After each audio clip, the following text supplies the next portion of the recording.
함께 사도신경 하심으로 10월 10일 새벽 예배를 하나님 앞에 드리겠습니다.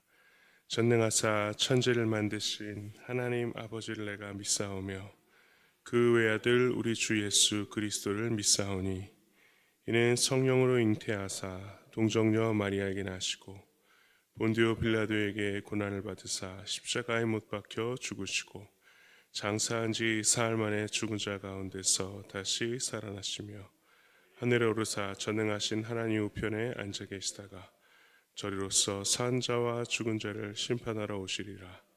성령을 믿사오며 거룩한 공회와 성도와 서로 교통하는 것과 죄를 사하여 주시는 것과 몸이 다시 사는 것과 영원히 사는 것을 믿사옵나이다. 아멘. 새 찬송가 94장, 통일 찬송가 102장, 주 예수보다 더 귀한 것은 없네. 함께 찬양하겠습니다.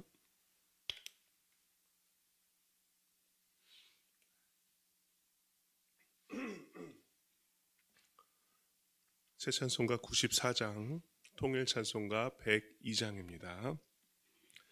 주 예수보다 더 귀한 것은 없네. 이 세상 부귀와 바꿀 수 없네. 영주 끝내 대신 돌아가신 그 놀라운 사랑 잊지 못해. 세상 즐거움 다 버리고 세상 자랑 다 버렸네. 주 예수보다 더 귀한 것은 없네. 예수 밖에는 없네. 주 예수보다 더 귀한 것은 없네. 이 세상 명예와 바꿀 수 없네.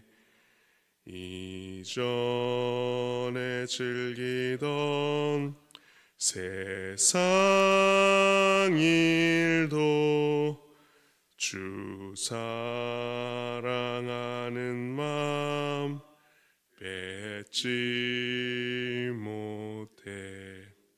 세상 즐거움 다 버리고 세상 자랑 다 버렸네. 주 예수보다 더 귀한 것은 없네. 예수 밖에는 없네. 주 예수보다 더 귀한 것은 없네. 이 세상 행복과 바꿀 수 없네. 유혹과 핍박이 몰려와도 주변 내 맘 변치 않아. 세상 즐거움 다 버리고 세상 자랑 다 버려 하셨네. 주 예수보다 더 귀한 것은 없네. 예수 밖에는 없네. 아멘. 오늘 말씀은 마태복음 17장부터 20장까지의 말씀입니다.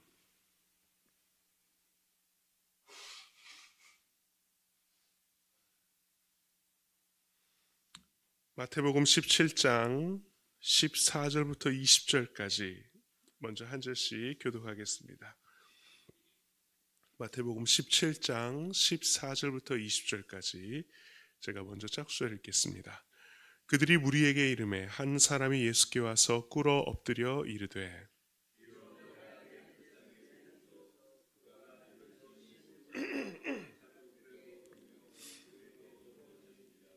내가 주의 제자들에게 데리고 왔으나 능히 고치지 못하더이다.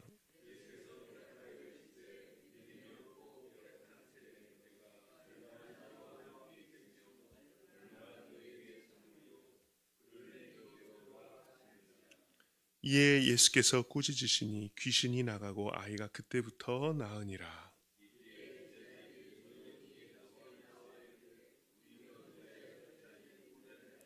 함께 읽겠습니다. 이르시되 너희 믿음이 작은 까닭이니라.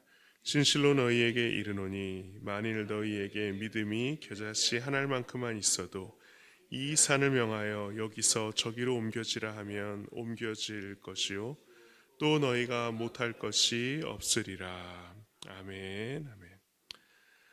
잠시 기도하겠습니다. 하나님 아버지 참 감사합니다. 오늘도 우리에게 믿음 주셔서 그 믿음으로 살아가고 또 그 믿음으로 말미암아 주님 닮은 모습으로 한 걸음 한 걸음 거룩한 모습으로 변화하며 나아가게 하시니 감사합니다. 오늘도 그 믿음에 따라 역사하시는 주님을 기대하며 우리의 작은 믿음이라도 살아있는 믿음을 드리는 복된 시간, 복된 우리의 인생 될 수 있도록 인도하여 주옵소서. 감사드리며 예수님의 이름으로 기도합니다. 아멘. 안녕히 주무셨습니까? 안녕히 주무셨습니까? 우리 또 영상으로 예배 함께 드리시는 믿음의 형제 자매분들 오늘도 주님의 은총과 평강에 함께 하시기를 축복합니다. 한 아버지가 아들을 고쳐달라고 제자들, 예수님의 제자들에게 먼저 보이자 제자들이 아이를 같이 고치지 못하죠. 이후에 예수님이 등장하시자 예수님에게 이 사정을 아뢰니까 예수님이 아주 탄식하시면서 안타까워하셨습니다. 17절에 예수님이 이렇게 말씀하셨어요. 예수께서 대답하여 이르시되 믿음이 없고 패역한 세대여 내가 얼마나 너희와 함께 있으며 얼마나 너희에게 참으리요 그를 이리로 데려오라 하시니라.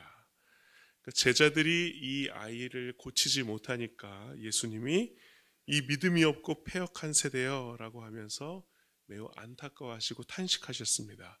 그것은 무엇이냐면 예수님이 이미 제자들에게 이 병을 고쳐줄 권능, 이 귀신을 쫓아낼 권능을 다 나눠주셨다라는 것이죠.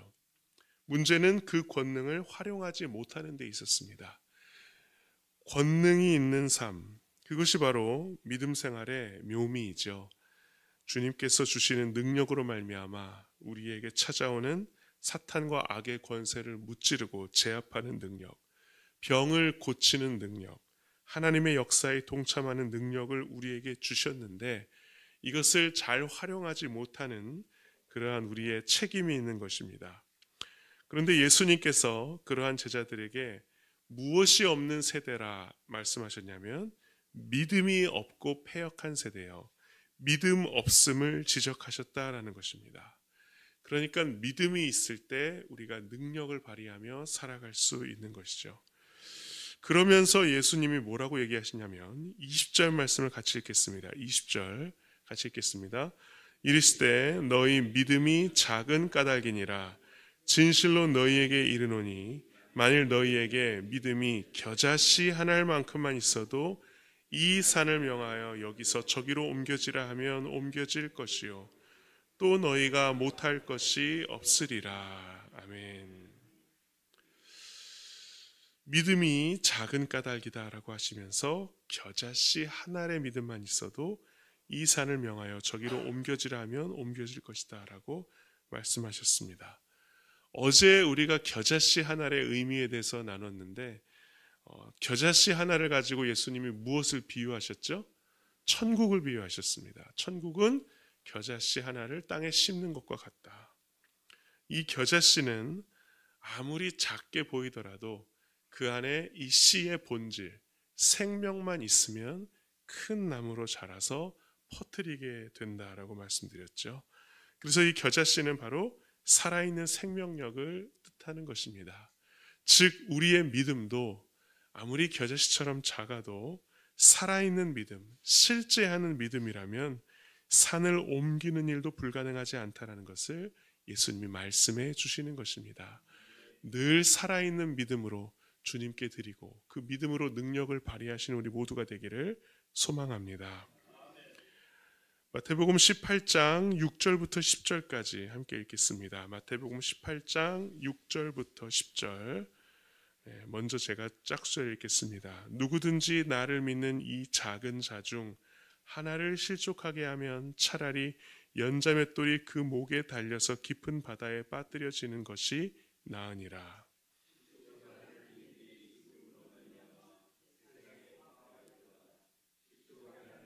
없을 수는 없으나 실족하게 하는 그 사람에게는 화가 있다. 만일 내 손이나 내 발이 너를 범죄하게 하거든 찍어내버리라. 장애인이나 다리 저는 자로 영생에 들어가는 것이 두 손과 두 발을 가지고 영원한 불에 던져지는 것보다 나으니라. 빼어내버리라.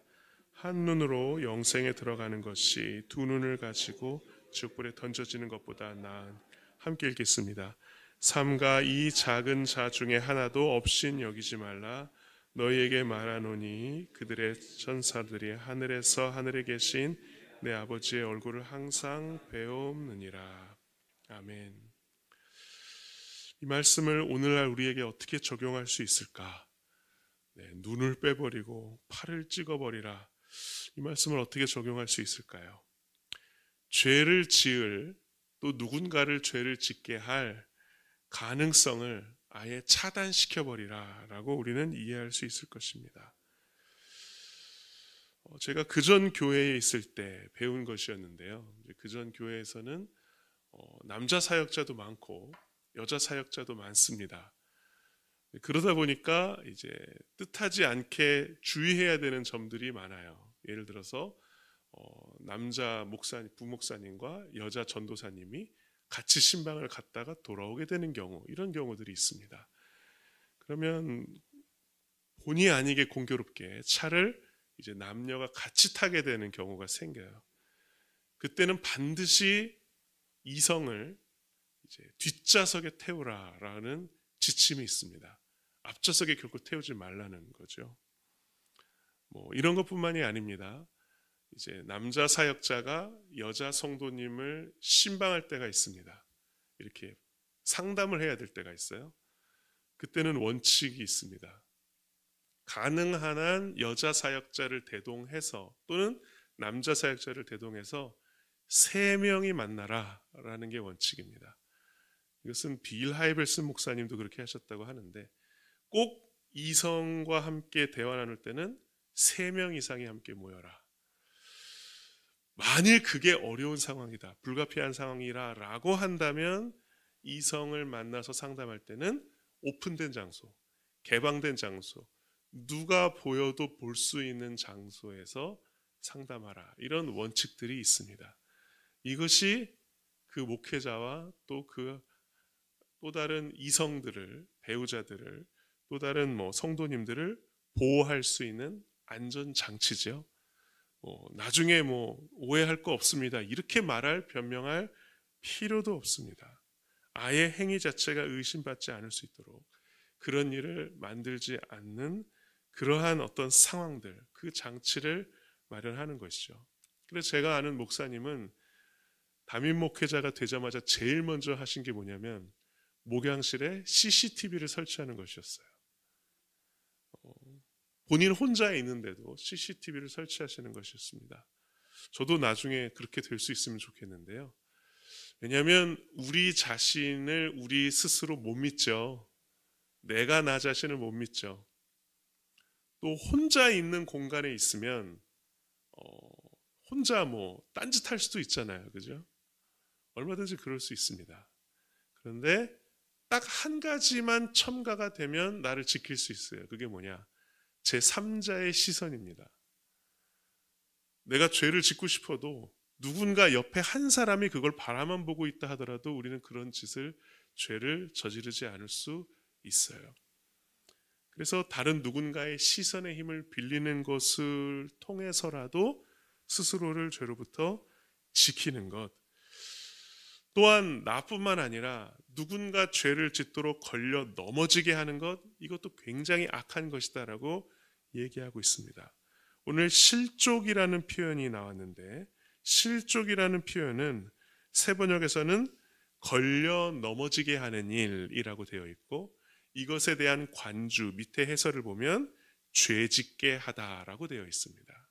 그러니까 누군가가 죄를 지을 수 있도록 그렇게 쉽게 어떤 상황을 만들어 놔서도 안 된다라는 것이죠. 보이스피싱 때문에 너무 골치가 아프죠. 네, 저도 막 하루에도 뭐 두세 번씩 막 이상한 문자가 오기도 하고 합니다. 근데 거기에 한국 사람들이 동원되잖아요. 이제 그런 어떤 하나의 그 범죄에 연루되는 과정이 이제 이렇게 드러난 적이 있는데 이렇게 되더라고요. 어떤 공고에 뭐 스리랑카, 캄보디아 뭐 이런 데서 제3세계 동남아에서 아주 좋은 일자리가 있습니다라고 공고를 내요. 그러면 너무 쉬운 일이고 월급도 아주 빵빵하게 줍니다. 이렇게 공고를 냅니다. 그러면 이 땅에서 굉장히 절박한 사람들 있죠. 뭔가 여기서 아무리 뭘 해도 안 되고 또 제대로 된 직장을 찾을 수 없는 사람이 오면 비행기 값과 숙식도 다 제공합니다. 이렇게 딱 뜨는 거예요.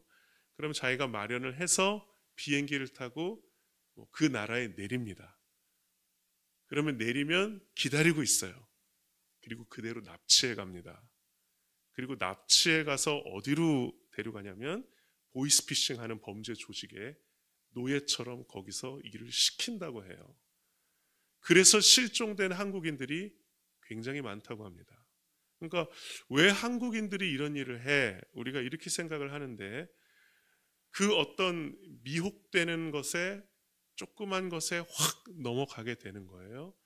그래서 거기에서 이렇게 범죄에 엮어서 연루가 돼서 이제 아무도 찾지 못하는 해외의 어떤 그러한 지하 공간에서 범죄를 저지르고 있게 되더라라는 것이죠. 도처에 우리를 실족하게 하는 일들이 참으로 많이 있습니다. 그때 나 혼자만의 상황에서 우리가 흔들리게 되는 경우가 많거든요. 그래서 정말 어떤 그러한 상황에 내가 빠져서 내 감정이 막 격하게 올라왔을 때 혼자 그것을 감당하려고 하시면 절대 안 되고 두세 사람 이상의 시선과 생각과 또 함께 대처하는 마음으로 그것들을 이겨내야 한다라는 것이죠. 네, 오늘도 넘어지지 않으시기를, 실족하지 않으시기를 축복합니다. 마태복음 18장 21절부터 35절, 마태복음 18장 21절부터 35절, 제가 홀수절 먼저 읽겠습니다. 그때 베드로가 나와 이르되 주여, 형제가 내게 죄를 범하면 몇 번이나 용서하여 주리이까? 7번까지 하오리이까?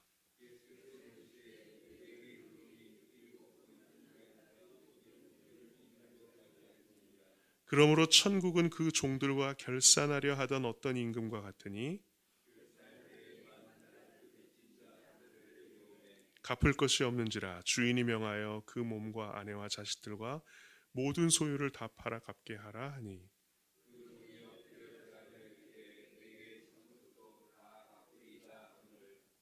그 종의 주인이 불쌍히 여겨 놓아 보내며 그 빚을 탕감하여 주었더니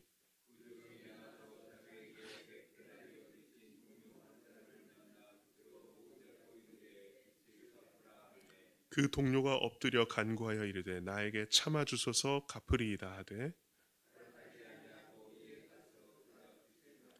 옥에 가두거늘 그 동료들이 그것을 보고 몹시 딱하게 여겨 주인에게 가서 그 일을 다 알리니 이에 주인이 그를 불러다가 말하되 악한 종아 내가 빌기에 내가 내 빚을 전부 탕감하여 주었거늘 내가 너를 불쌍히 여김과 같이 너도 내 동료를 불쌍히 여김이 마땅하지 아니하냐 하고 주인이 노하여 그 빚을 다 갚도록 그를 옥졸들에게 함께 읽겠습니다.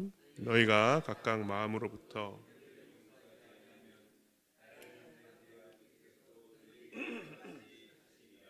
아멘. 베드로가 형제가 내게 죄를 범했을 때 몇 번까지 용서해야 됩니까? 라고 얘기하니까 70번씩 7번, 7번씩 70번. 그러니까 용서를 구하면 무조건 용서해라 라고 말씀하셨습니다. 그러면서 예수님이 한 비유를 말씀해 주셨는데 천국은 그 종들과 결산하려 하던 어떤 임금과 같다라고 말씀하시면서 천국에 대한 비유를 또 말씀을 해주세요. 그때 한 사람이 왕에게 10,000달란트를 빚졌대요. 10,000달란트는 얼마냐? 세번역 말씀의 밑에 관주를 보면 한 달란트는 노동자의 15년 품삯입니다. 한 달란트가 노동자의 15년 품삯이에요. 그러면 1만 달란트는 한 노동자의 15만 년 품삯입니다. 15만 년 품삯. 개인이 그걸 갚을 수가 있을까요? 없죠. 15만 년 동안 일할 수 없잖아요. 1만 달란트를 탕감받았는데 그런데 나오는 길에 자기에게 100데나리온 100데나리온은 얼마냐? 1데나리온은 하루 품삯입니다. 그러니까 100일치 일한 임금이에요. 작은 돈일까요? 큰 돈일까요? 그래도 큰 돈이에요. 그렇죠? 3달치 월급이니까요. 100데나리온 빚진 자를 만나서 내 돈 갚아라 하면서 그 사람을 흠씬 겁주고 두들겨 팼단 말이죠. 그래서 이것을 나중에 한 임금이 화가 나서 내가 너한테 1만 달란트 탕감해 주는데 너는 100데나리온도 탕감해 주지 못하느냐 하면서 다시 감옥에 쳐넣었다라는 것입니다. 1만 달란트를 탕감받았는데 100데나리온 빚진 자를 용서하지 못하는 자의 심리는 어떤 심리일까요? 그냥 뭐 너무 어렵게 생각하지 말고 나한테 10조가 있는 10조를 누가 탕감해 줬어요. 근데 누군가에게 1,000만 원 갚지 않아서 화를 낸다. 어떤 심리일까요? 1만 달란트를 탕감받았는데 100데나리온 빚진 자를 용서하지 못한 자의 심리. 첫 번째는 1만 달란트를 탕감받았다는 것의 의미를 잘 모르는 사람입니다. 내가 1만 달란트 탕감받았어요. 근데 그것이 어떤 의미인지를 잘 몰라요. 무지해서. 그런 사람이 100데나리온 찾아간 사람의 멱살을 잡을 수 있는 것이죠. 또 두 번째는 1만 달란트를 탕감받았는데 믿지 않은 거예요. 아유, 언젠가 갚으라고 하겠지. 아유, 언젠가 나를 계속 노예로 부리라고 하겠지. 믿지 않은 거예요. 또는 정말 뭐 기억 상실증에 걸린 사람이죠. 아예 그 사실을 까맣게 잊어버렸던지. 여기서 1만 달란트 탕감받은 사람은 누구일까요? 예, 자기 자신입니다. 예수님이 얘기하시는 게 그거예요. 너희들 한 사람 한 사람이 다 하나님의 은혜로 1만 달란트 탕감받은 자다라고 말씀하십니다. 근데 100데나리온을 나한테 빚진 자를 도저히 용서하지 못하는 사람은 또 누구예요? 그것도 나예요. 딴 사람이 아닙니다. 둘 다 지금 나에 대해서 말씀하고 계시는 거예요. 근데 내가 여전히 누군가를 용서하지 못하고 있다. 내 안에 진짜 생각만 하더라도 아직도 피가 거꾸로 솟고 얼굴이 화끈화끈 거리는 부글부글대는 사람이 있다. 그것은 왜 그러느냐라고 한다면 1만 달란트 탕감받았다라는 그 의미, 그 은혜를 모르는 것이다 라는 것이죠. 또는 탕감받았다라고 머리로는 알지만 마음으로는 믿지 못하는 것이다 라는 거예요. 내 통장에 10조 원이 있다고 해볼게요. 10조 원이. 근데 10조 원이 있는데 나한테 1,000만 원 빌려갔는데 안 갚은 사람을 가지고 협박한다? 그러면 자기 통장에 10조 원이 있다는 걸 그 사람은 알까요? 모를까요? 모르는 걸 거예요. 지금 내 통장에 10조 원이 있는데 1,000만 원 때문에 내 마음이 요동을 쳐.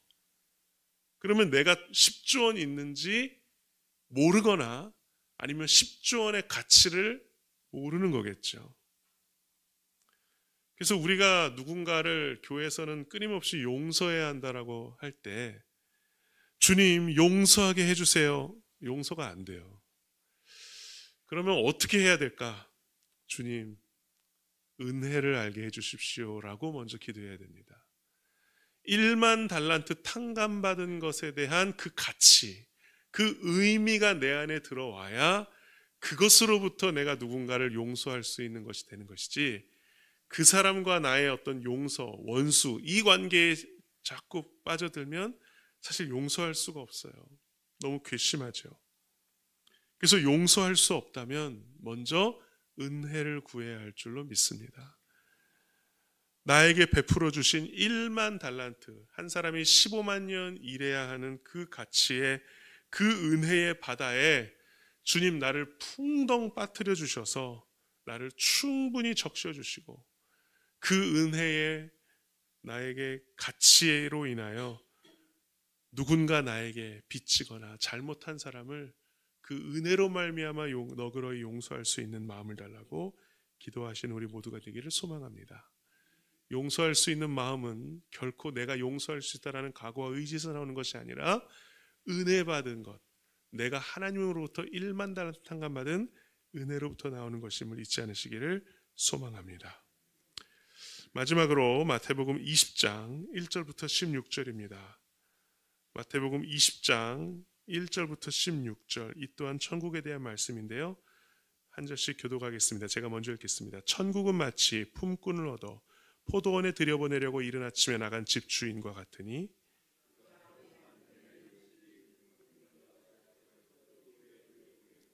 또 제3시에 나가보니 장터에 놀고 서 있는 사람들이 또 있는지라.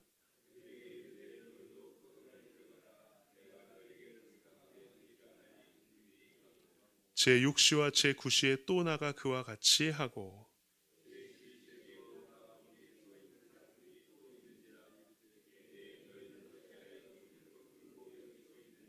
이르되 우리를 품꾼으로 쓰는 이가 없음이니이다. 이르되 너희도 포도원에 들어가라 하니라.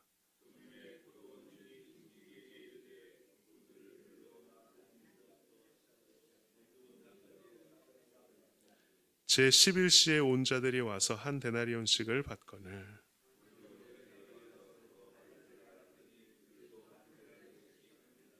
받은 후 집주인을 원망하여 이르되 나중 온 이 사람들은 1시간씩밖에 일하지 아니할 것, 그들을 종일 수고하며 더위를 견딘 우리와 같게 하였다.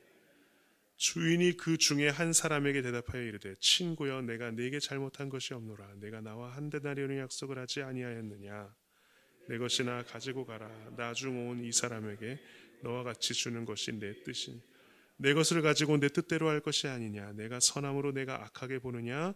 이와 같이 나중된 자로서 먼저 되고 먼저 된 자로서 나중되리라. 아멘.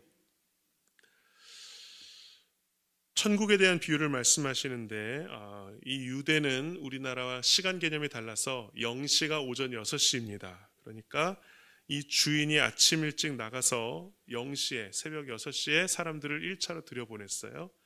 근데 3절에 보니까 제3시에 또 나가봤어요. 9시죠. 오전 9시에 나가봤는데 사람들 놀고 있길래 야 놀면 뭐하니? 자 들어와서 일해라. 일을 시켰습니다. 제6시 낮 12시 점심시간이었어요. 또 나가봤어요. 그러니까 또 일을 시켰고 9시 오후 3시에도 나가는데 사람들 놀고 있길래 오후 3시에 있는 사람도 포도원에 들어가서 일을 시켰어요. 그리고 11시 오후 5시입니다. 일을 마감하기 1시간 전이에요. 11시 오후 5시에 있는 사람도 들어와서 야야 1시간이라도 일해라 하면서 들여보내서 일을 시키고 오후 6시에 일을 마쳤습니다. 그리고 나서 품삯을 주는데 제일 적게 일한 사람부터 품삯을 주는데 얼마씩 주냐면 한 데나리온씩, 노동자 하루 품삯씩 줘요. 그래서 아침 일찍부터 일한 사람은 1시간 일한 사람도 한 데나리온 받으니까 나는 적어도 더 많이 주겠지 생각했지만 똑같이 한 데나리온을 받고 이 집주인에게 원망하며 이렇게 얘기합니다. 나중 온 사람들은 1시간밖에 일하지 않았는데 왜 우리랑 값이 똑같습니까? 이것이 천국이다라는 것입니다. 그러면 아침부터 일한 사람은 너무 손해 아닙니까? 억울하지 않습니까? 그런 거죠. 모태신앙은 너무 억울하지 않습니까? 너무 어려서부터 믿음 생활하는 사람은 너무 힘들지 않습니까? 근데 이 주인은 뭐라고 얘기해요? 내 맘이다 이렇게 얘기합니다. 내 돈 가지고 내가 쓰는데 왜 네가 뭐라고 하니? 이건 내 맘이야 이렇게 얘기하시는 거예요. 내 것을 가지고 내 뜻대로 할 것이 아니냐. 내가 선함으로 이렇게 하는데 왜 그게 불만이니? 이렇게 얘기합니다. 그래서 처음부터 일한 사람은 대가는 받았지만 뭐가 싹 빠져요? 감사가 빠지는 것이에요. 주인의 은혜에 대한 감사가 빠지는 것입니다.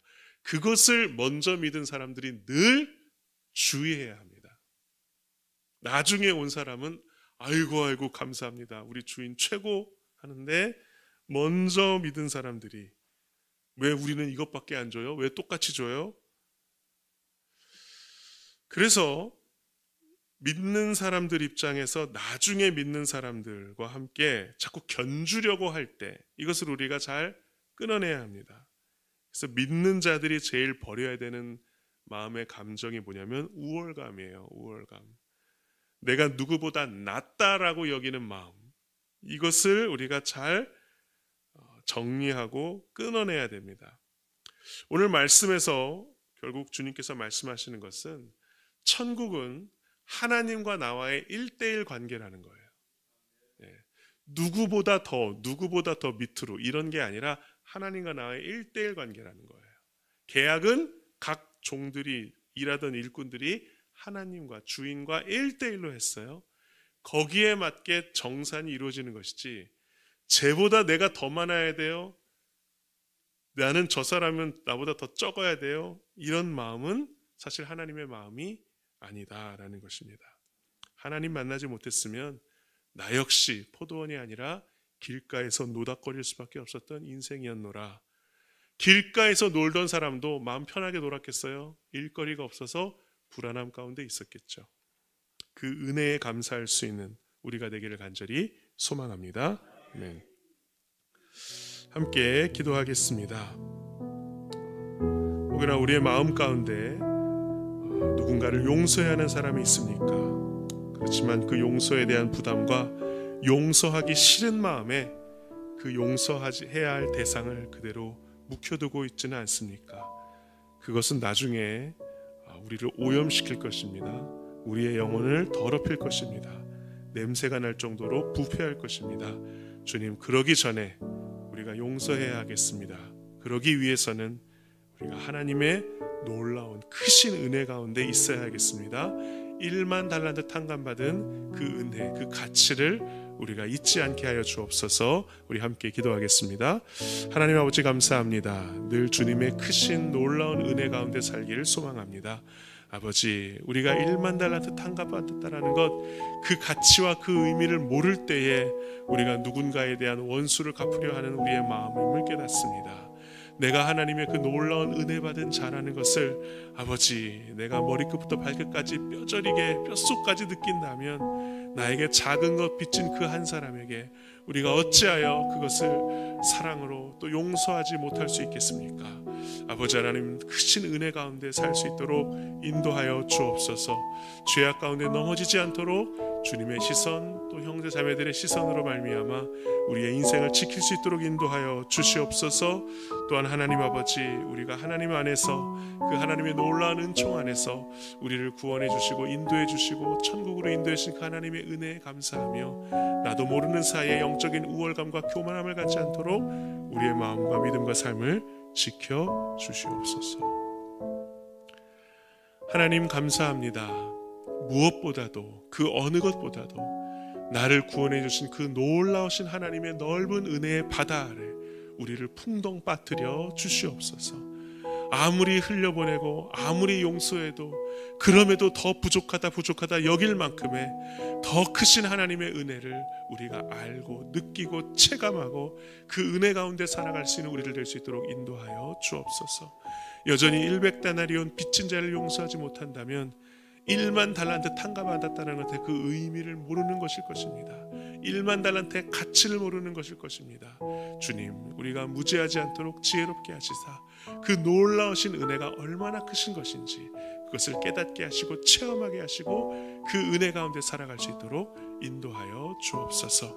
오늘도 주님과 나와의 1:1 관계에서 그 주님과 함께 한 걸음 한 걸음 동행하게 하시고 나도 모르는 사이에 믿는 자로서의 영적인 우월감으로 교만한 마음 갖지 않도록 우리의 삶을 인도하여 주시며 오늘도 우리를 넘어뜨리려는 사탄의 괴계와 악마의 계략으로부터 실족하지 않도록 우리의 삶을 온전히 지켜 주시옵소서. 주님의 인도하심 안에 오늘도 형통한 우리의 인생 되기를 간절히 소망합니다. 또한 주님께 간절한 마음으로 또한 가지고 있는 삶의 또 재산과 또 주님께서 허락하신 또 그 기업의 또 매매를 위하여 기도하는 간절한 그 마음이 있습니다.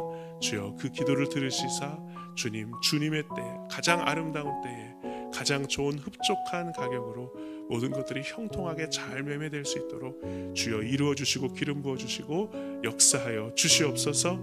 살아계신 하나님을 경험케 하여 주시옵소서. 모든 감사와 영광 주님께만 온전히 올려드리오며 예수님 이름으로 기도합니다. 아멘. 하늘에 계신 우리 아버지여, 이름이 거룩히 여김을 받으시오며 나라의 임하옵시며 뜻이 하늘에서 이루어진 것 같이 땅에서도 이루어지이다. 오늘날 우리에게 일용할 양식을 주옵시고 우리가 우리에게 죄진 자를 사하여 준 것 같이 우리 죄를 사하여 우리를 시험에 들게 하지 마옵시고 다만 악에서 구하옵소서. 대개 나라와 권세 영광이 아버지께 영원히 있사옵나이다.